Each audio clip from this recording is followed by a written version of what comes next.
Complement to the flat snap is the offside. For a right-handed person, you're striking your opponent in the right temple. The body mechanics on this shot are very, very tricky. Again, you primarily want to hit with the sweet spot. There are other techniques that we'll get into later that involve other parts of the sword, but you're essentially right crossing into space such that your sweet spot hits your opponent. The return for this shot is, later on there will be a ton of combos that we get into, but for now, the basic return we're using is the acorn return. When I throw, straight back into position. From a mechanics point of view, there's a couple things you really need to keep track of such that you get sufficient force. When I throw, I'm locking my wrist as I throw to my opponent.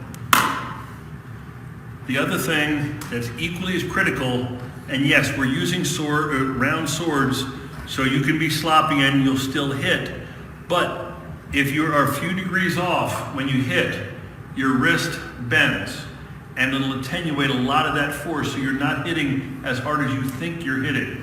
When I throw, I am driving through, and you can see my wrist is solid, perpendicular to his head, and I'm making the impact all the way through.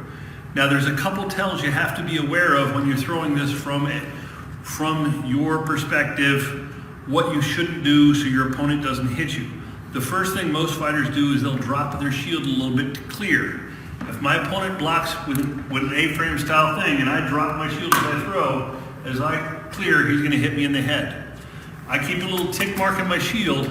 I'm watching that tick mark, and I'm watching that tick mark into my opponent's face, and I know I didn't drop the shield. I'm covered. The other tell that a lot of people do is your wrist. Most fighters, when they prepare to throw an offside, they're cocking their wrist over like this, like they're gonna throw an offside. And 95% of the time, my opponent does this, or my opponent does this. I know where it's coming. So keep that disguised. Yes, I suppose it'll slow you down, a 1,000th of a second to wait to bend that wrist until after you start the shot. Thank you.